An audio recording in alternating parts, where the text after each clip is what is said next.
Welcome students. এই ভিডিওতে আমরা নবম শ্রেণীর ভৌতবিজ্ঞান থেকে শব্দ অধ্যায়ের অন্তর্গত শব্দের বিস্তার তরঙ্গ এই বিষয়ে আলোচনা করব।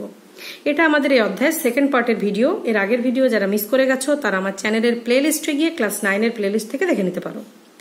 প্রথমে বলি, শব্দের উৎস মানে সনক, সেখান থেকে উৎপন্ন শব্দ কোনো না কোনো বাস্তব মাধ্যম, সে মাধ্যমটা কঠিন হতে পারে, তরল হতে পারে বা গ্যাসীয় হতে পারে, তার মধ্যে দিয়ে বিস্তার লাভ করে আমাদের কানে এসে পৌঁছায়।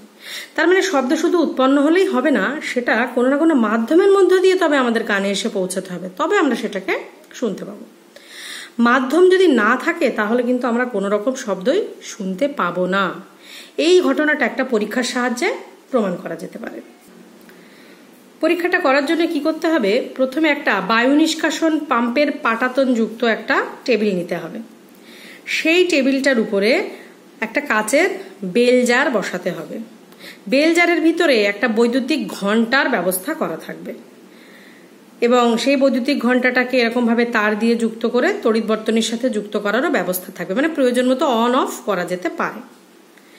এখন এই যে বায়ু নিষ্কাশন পাম্পের ব্যবস্থা করা আছে, এই বায়ু নিষ্কাশন পাম্পটা চালু করলে এই বেলজারের ভেতরের অংশের সমস্ত বায়ু বেরিয়ে যাওয়ার ব্যবস্থা করা থাকে। আবার চেষ্টা করলে ধীরে ধীরে বায়ু ঢুকিয়ে দেওয়ার ব্যবস্থাও আছে। এবার যদি এই বর্তনীর সাহায্যে তড়িৎ প্রবাহ চালু করা হয় তাহলে বৈদ্যুতিক ঘন্টাটা বাজতে শুরু করবে, এখানে টাচ হবে, বাজতে শুরু করবে। যতক্ষণ বেলজারটা বায়ুপূর্ণ থাকবে ততক্ষণ বাইরে থেকে এই শব্দটা শোনা যাবে। এবার বায়ু নিষ্কাশন এই যন্ত্রটা চালিয়ে দিয়ে ধীরে ধীরে বেলজারের সমগ্র বায়ু যদি বাইরে বের করে দেওয়া হয়, দেখা যাবে শব্দের প্রাবল্য আস্তে আস্তে কমছে। আবার ঠিক এর উল্টোটা যদি করা হয়, ধীরে ধীরে বায়ু যদি এর মধ্যে প্রবেশ করানো হয়, দেখা যাবে শব্দের প্রাবল্য আস্তে আস্তে বাড়ছে। এর দ্বারা প্রমাণিত হয় যে বায়ু যতক্ষণ বেলজারের মধ্যে থাকছে ততক্ষণ শব্দটা বাইরে থেকে শোনা যাচ্ছে। ধীরে ধীরে বায়ু প্রবেশ করালে শব্দের বেগ ধীরে ধীরে বাড়ছে, ধীরে ধীরে বায়ু বের করে নিলে শব্দের বেগ ধীরে ধীরে কমছে। তার মানে বায়ু ছাড়া, অর্থাৎ এখানে মাধ্যম হিসেবে বায়ুটাই কাজ করছে, এই বায়ু মাধ্যম ছাড়া বা বাস্তব মাধ্যম ছাড়া শব্দের বিস্তার কিন্তু সম্ভব নয়। বেলজারের ভিতরে যখন কোনো বায়ু থাকছে না তখনও কিন্তু ওর ভিতরে বৈদ্যুতিক ঘন্টাটা বেজেই চলেছে, বাট সে শব্দ আমরা বাইরে থেকে শুনতে পাচ্ছি না। তার মানে মাধ্যম অনুপস্থিত থাকলে শব্দ কিন্তু বিস্তার লাভ করে না। এবার জেনে নেব বিভিন্ন রকম গ্যাসের মধ্যে দিয়ে শব্দের প্রাবল্য কেমন হয়। কম ঘনত্বের গ্যাস হলে সেখানে শব্দের প্রাবল্য কম হবে, বেশি ঘনত্বের গ্যাস হলে শব্দের প্রাবল্য বেশি হবে। যেমন হাইড্রোজেন আর কার্বন ডাইঅক্সাইড। হাইড্রোজেন গ্যাসের ঘনত্ব কার্বন ডাইঅক্সাইডের তুলনায় অনেক কম। এখন হাইড্রোজেন গ্যাসপূর্ণ স্থানে যদি কোনো শব্দ উৎপন্ন হয় সেখানে কিন্তু শব্দটা অনেক মানে আস্তে শোনা যাবে, প্রাবল্যটা অনেক কম হবে। আর যদি বেশি ঘনত্ব যেমন কার্বন ডাইঅক্সাইড পূর্ণ স্থানে যদি শব্দ উৎপন্ন করা হয় সেই শব্দটা কিন্তু অনেকটা তীব্রভাবে শোনা যাবে, শব্দের প্রাবল্যটা অনেক বেশি হবে। এখান থেকে দুটো ভীষণ গুরুত্বপূর্ণ প্রশ্ন তোমাদের সিলেবাসের মধ্যে আছে। প্রথম হলো, চাঁদে গিয়ে দুইজন মানুষ যদি পরস্পর চিৎকার করেও কথা বলতে চায় কেউ কিন্তু কারোর কথা শুনতে পাবে না। কারণ কি? কারণ চাঁদে কোনো বায়ু নেই, আর আমরা একটু আগেই বললাম কোনো মাধ্যম ছাড়া শব্দ বিস্তার লাভ করে না। তাহলে চাঁদে বায়ু নেই মানে বায়ু মাধ্যমের অনুপস্থিতিতে শব্দ তুমি যতই চিৎকার করো একজনের শব্দ আরেকজনের কানে গিয়ে পৌঁছাবে না। ঠিক একই রকমের প্রশ্ন, সূর্য, সেখানে অনবরত বিস্ফোরণ হচ্ছে, বিস্ফোরণ মানে প্রচন্ড শব্দের ব্যাপার, তো প্রচুর পরিমাণে শব্দও নির্গত হচ্ছে, কিন্তু সেই শব্দ কই আমরা তো শুনতে পাচ্ছি না। কারণটা কি? কারণ সূর্য আর পৃথিবীর মধ্যে বেশিরভাগ স্থানই ফাঁকা। ফাঁকা মানে সেখানে বায়ু নেই, কিচ্ছু নেই, তাহলে কোনো মাধ্যমই নেই। তাহলে সূর্য যতই বিস্ফোরণ হয়ে শব্দ উৎপন্ন হোক, যেহেতু কোনো মাধ্যম নেই তাই সূর্য থেকে পৃথিবীর মধ্যে কোনো রকম শব্দই আসবে না, আমরা কোনো রকম শব্দই শুনতে পাবো না। ঠিক আছে, এবার বলি তরঙ্গ তাহলে কি? জড় মাধ্যম বা শূন্য মাধ্যম, তার মধ্যে দিয়ে ছড়িয়ে পড়া আন্দোলনকেই বলে তরঙ্গ। তাহলে তরঙ্গ কিন্তু শূন্য মাধ্যমের মধ্য দিয়েও যেতে পারে, আবার জড় মাধ্যমের মধ্য দিয়েও যেতে পারে। তার মধ্যে দিয়ে যে আলোড়ন ছড়িয়ে পড়ছে তাকে আমরা বলছি তরঙ্গ। নর্মালি শক্তি কিন্তু তরঙ্গের আকারেই বিস্তার লাভ করে। এবার আমরা জেনে নেব চলো তরঙ্গ কি। তাহলে তরঙ্গ যেটা চলো মানে চলছে, তাই তো? তাহলে যে তরঙ্গ এক স্থান থেকে অন্য স্থানে সঞ্চালিত হয় তাকে বলা হয় চলো তরঙ্গ। শূন্য মাধ্যমে একটু আগে বললাম তরঙ্গ শূন্য মাধ্যমের মধ্যে দিয়েও যাতায়াত করতে পারে। তা শূন্য মাধ্যমের মধ্যে দিয়ে যাতায়াত করতে পারে এমন দুটি তরঙ্গের উদাহরণ হচ্ছে আলোক তরঙ্গ আর বেতার তরঙ্গ। আলোক তরঙ্গ আর বেতার তরঙ্গ হচ্ছে তড়িৎ চুম্বকীয় তরঙ্গের উদাহরণ। এরা কিন্তু শূন্য মাধ্যমের মধ্য দিয়েও যাতায়াত করতে পারে। নেক্সট যেটা বলবো সেটা হচ্ছে স্থিতিস্থাপক চলতরঙ্গ। এটা খুব ভালো জিনিস। সেটা হচ্ছে এখানে মাধ্যমের কণাগুলি কম্পন হবে, হয়ে আন্দোলনটা এক স্থান থেকে আরেক স্থানে চলে যাবে, বাট মাধ্যমের কণাগুলো কিন্তু নিজের জায়গা ছাড়বে না। মাধ্যমের কণাগুলো যেখানে ছিল সেখানেই থাকবে। একটা তরঙ্গ এভাবে চলে যাচ্ছে, তাহলে তরঙ্গটা এখানে উৎপন্ন হলো, এই অঞ্চল দিয়ে আস্তে আস্তে বিস্তার লাভ করলো, বাট প্রত্যেকটা জায়গার কণা কিন্তু নিজের জায়গা পরিবর্তন করেনি, নিজের জায়গাতেই রয়ে গেছে। তাহলে স্থিতিস্থাপক মাধ্যমের কণাগুলির কম্পনের ফলে সৃষ্ট যে আন্দোলন, এগিয়ে গিয়ে আন্দোলনটাই এগিয়ে যাচ্ছে, এগিয়ে গিয়ে মাধ্যমের এক স্থান থেকে অন্য স্থানে শক্তিকে সঞ্চালিত করছে, কিন্তু মাধ্যমের কণাগুলো কিন্তু স্থানচ্যুত হচ্ছে না। তাকে বলা হয় স্থিতিস্থাপক চলতরঙ্গ।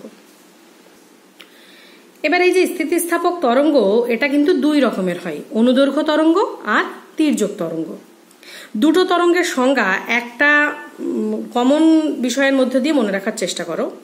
কোন তরঙ্গের গতিপথে মাধ্যমের কণাগুলি যে কম্পন তার অভিমুখ আর তরঙ্গের বিস্তারের অভিমুখ, তাহলে মাধ্যমের কণাগুলির কম্পনের অভিমুখ আর তরঙ্গের বিস্তারের অভিমুখ এরা যদি পরস্পর সমান্তরাল হয় তাকে বলা হবে অনুদৈর্ঘ্য তরঙ্গ। আর প্রথম থেকে সেম সেম কথা বলে পরস্পর লম্ব হলে তাকে বলা হবে তির্যক তরঙ্গ। তাহলে যদি কম্পনের অভিমুখ আর তরঙ্গের বিস্তারের অভিমুখ এই দুটো পরস্পর সমান্তরাল হয় তাহলে সেটা অনুদৈর্ঘ্য তরঙ্গ, আর পরস্পর লম্ব যদি হয় তাহলে সেটা তির্যক তরঙ্গ। তাহলে পূর্ণ সংজ্ঞাটা আরেকবার বলি।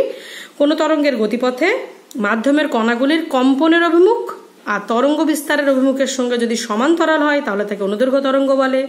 আর কোন তরঙ্গের গতিপথে মাধ্যমের কণাগুলির কম্পনের অভিমুখ তরঙ্গের বিস্তারের অভিমুখের সঙ্গে যদি লম্ব হয় তখন তাকে তির্যক তরঙ্গ বলে।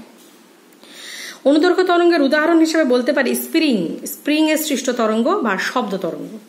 সেক্ষেত্রে কেমন হয়, এটা আমরা স্প্রিং এরকম ভাবে চিনি। স্প্রিং এ যদি একটা ওজন ঝুলিয়ে দেওয়া হয়, দিয়ে যদি সেটাকে টেনে ছেড়ে দেওয়া হয় তাহলে স্প্রিংটা এই বরাবর কাঁপতে থাকে, তাই তো? তাহলে এক্ষেত্রে সংকোচন কিছুটা জায়গা দেখা যাবে সংকুচিত হচ্ছে, কিছুটা জায়গা প্রসারিত অবস্থায় আছে। এই যে সংকোচন আর প্রসারণ, কাঁপছেও এই দিকে, বিস্তারটাও এই দিকে হচ্ছে, তাহলে এই দুটো পরস্পর কেমন সমান্তরাল। নিচের দিকেই কাঁপছে, উপর নিচে কাঁপছে, বিস্তারটাও উপর নিচে এই দিকেই হচ্ছে, তাহলে এটা হচ্ছে অনুদৈর্ঘ্য তরঙ্গ। কিন্তু জলে একটা ঢিল ছোড়া হলো, সেখানে জলে যে অংশে ঢিল ছোড়া হবে সেখান থেকে এরকম গোল গোল এরকম ভাবে তরঙ্গ পরপর পরপর বিস্তার লাভ করে দূরে দূরে সরে যায়। এক্ষেত্রে উৎপন্ন কম্পন, জল এই কম্পনগুলো এরকম ভাবে হয় আর সরে যায় ডান দিকে, তাহলে এই বরাবর কম্পন, বিস্তার হচ্ছে ডান দিকে, তার মানে তারা পরস্পর কিন্তু লম্ব হয়ে থাকে। তাহলে কম্পনটা উপর নিচে হবে কণাদের, বিস্তারটা এরকম দূরে চলে যাচ্ছে, তাহলে তারা পরস্পর তির্যক তরঙ্গ। আরও আছে আলোক তরঙ্গ, বিকীর্ণ তাপ তরঙ্গ, এরা সবই হচ্ছে তির্যক তরঙ্গ। যেমন কোনো একটা বস্তুতে যদি একটা দড়ি এরকম ভাবে আটকে রাখা হয়, দড়িটাকে এখান দিয়ে ধরে যদি এরকম করে যদি উপর নিচে করা হয় তাহলে দড়িটা এরকম ভাবে কাঁপতে থাকে।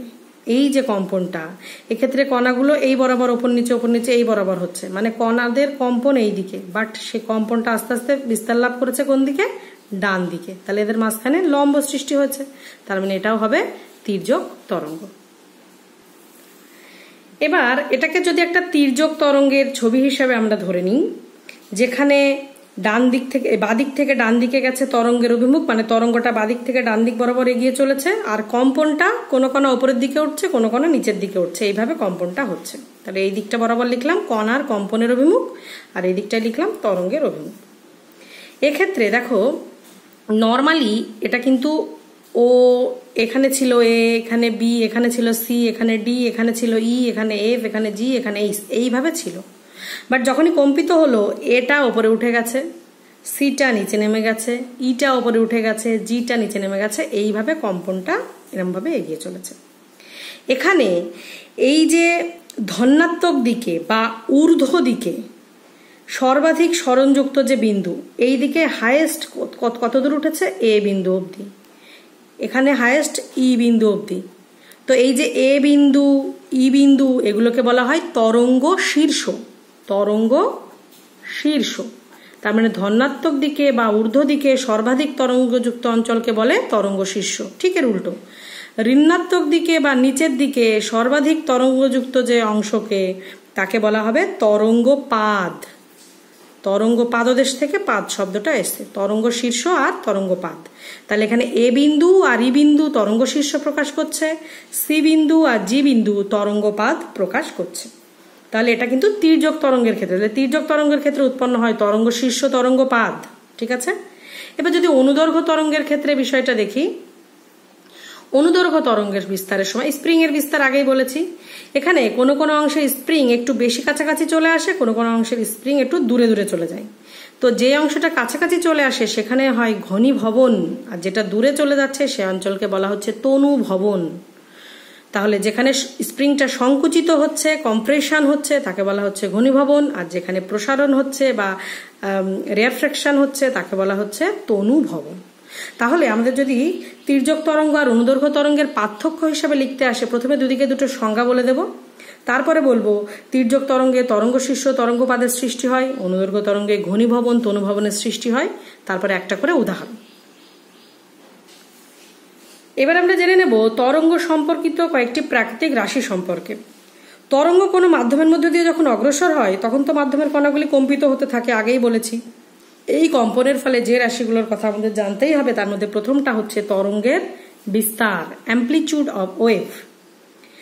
কোনো তরঙ্গের উপরিস্থিত কোনো মাধ্যম কণা তার স্থির অবস্থান থেকে উভয় পার্শ্বে সর্বাধিক যে দূরত্ব অতিক্রম করে, বি কণাটা এখান থেকে এতদূর চলে গেছে, ডি কণাটা এখান থেকে এতদূর চলে গেছে, ই কণাটা এফ কণাটা এখান থেকে এতদূর চলে গেছে, তার মানে এরা নর্মালি এটা সাম্যাবস্থার অবস্থানে ছিল। এই দাগ বরাবর অবস্থানটাকে বলা হচ্ছে স্থির অবস্থান বা সাম্যাবস্থান। যেই না কাঁপতে শুরু করলো এই সাম্যাবস্থান থেকে সর্বাধিক কত দূরত্ব গেল, বা এই সর্বাধিক কত দূরত্ব নামলো, বা আবার কত দূরত্ব উঠলো, এই যে দূরত্বটা তাকে বলা হচ্ছে বিস্তার। এই তরঙ্গের বিস্তারকে এই যেহেতু অ্যাম্প্লিটিউড তাই এ দিয়ে প্রকাশ করা হয়।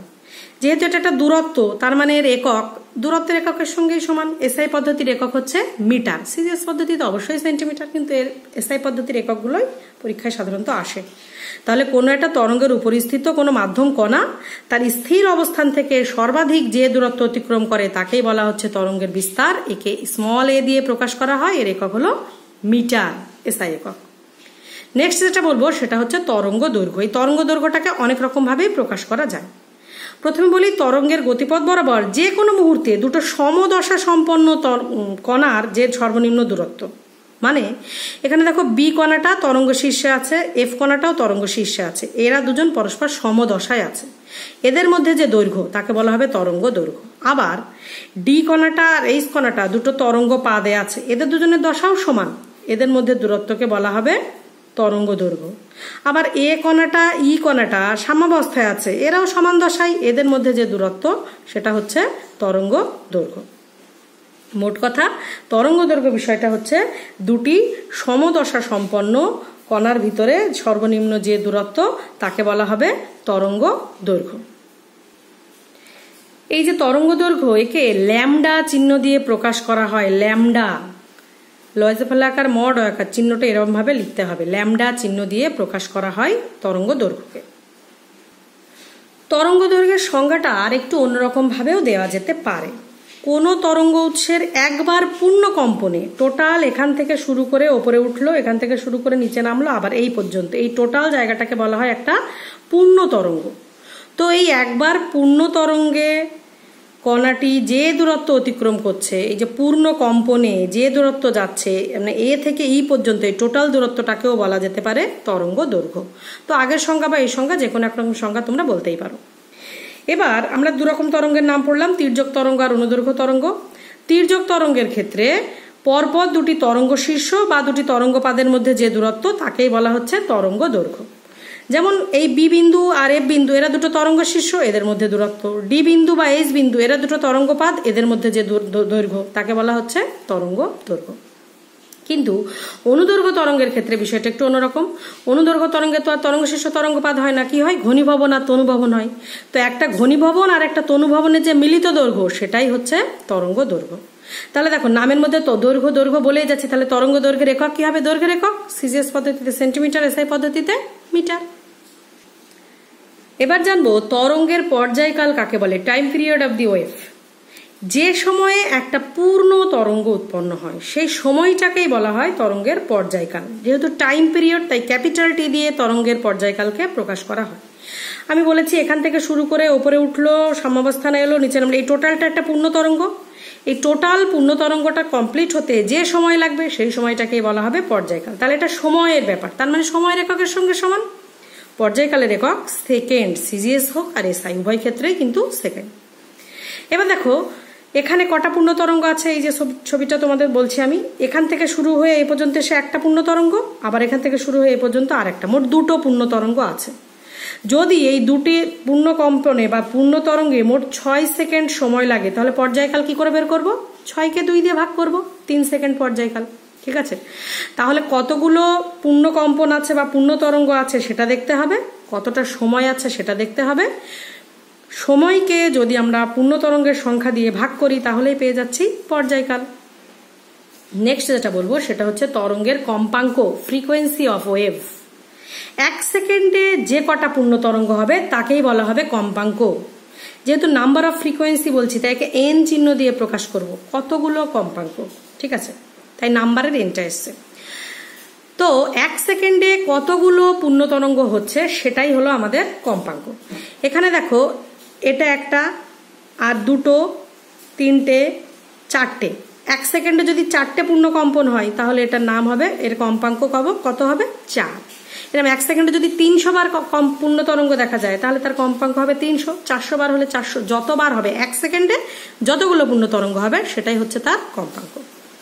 কম্পাঙ্কের সিজিএস এককটা বেশ অন্যরকম, সাইকেলস প্রতি সেকেন্ড, সিপিএস। আর এসআই একক হচ্ছে হার্টজ, এইচআরটিজেড, এইচজেড। মনে করো একটা কোনো কম্পাঙ্ক 1 সেকেন্ডে 4টে পূর্ণ তরঙ্গ সম্পন্ন করলো, যেমন এই ছবিটাতে আমি বলেছি 1 সেকেন্ডে 4টে পূর্ণ তরঙ্গ, তাহলে তার কম্পাঙ্ককে আমরা কি বলবো? 4 হার্টজ। ঠিক আছে, সিজিএস পদ্ধতিতে সাইকেলস পার সেকেন্ড, এসআই পদ্ধতিতে হার্টজ। তো 4টে পূর্ণ তরঙ্গ সম্পন্ন করলো 1 সেকেন্ডে, সেজন্য কম্পাঙ্কটাকে আমরা বলতে পারবো 4 হার্টজ। আর আজকে লাস্ট যে বিষয়টা বলবো সেটা হচ্ছে তরঙ্গের বেগ, ওয়েভ ভেলোসিটি। কোনো মাধ্যমে কোনো তরঙ্গ 1 সেকেন্ডে যে দূরত্ব অতিক্রম করে, 1 সেকেন্ডে যতটা দূরত্ব যাবে তাকেই বলা হবে ওই মাধ্যমের তরঙ্গ বেগ। এখানে 1 সেকেন্ডে কতগুলো পূর্ণ তরঙ্গ সম্পন্ন করেছে বুঝে নি। 1টা, 2টো, 3টে, 4টে, 5টা, 6টা, 7টা। 7টা সেটা ছিল কম্পাঙ্কের সংখ্যা, কিন্তু এই 7টায় দেখা গেল 300 মিটার দূরত্ব চলে গেছে। তাহলে 1 সেকেন্ডে কত মিটার গেছে? 300 মিটার। তাহলে 300টাই হচ্ছে এর তরঙ্গ বেগ, 300 মিটার পার সেকেন্ড। যেহেতু ওয়েভ ভেলোসিটি বলছি তাই তরঙ্গ বেগকে ভি দিয়ে, ভেলোসিটির ভি দিয়ে প্রকাশ করা হয়। বেগের একক কি? এসআই পদ্ধতিতে মিটার পার সেকেন্ড, তরঙ্গ বেগের এককও সেই মিটার পার সেকেন্ড। তাহলে কোনো তরঙ্গ 1 সেকেন্ডে যতটা দূরত্ব যাচ্ছে সেটাই হলো তার তরঙ্গ বেগ। 1 সেকেন্ডে 300 মিটার গেলে 300 মিটার পার সেকেন্ড, 200 মিটার গেলে 200 মিটার পার সেকেন্ড, এইভাবে আমরা প্রকাশ করব। ঠিক আছে, আজকের ভিডিওটা এই পর্যন্তই থাকলো। তোমরা কোথাও বুঝতে না পারলে আমাকে অবশ্যই ইনফর্ম করো, ভালো লাগলে লাইক করো। Thank you for watching, take care everyone.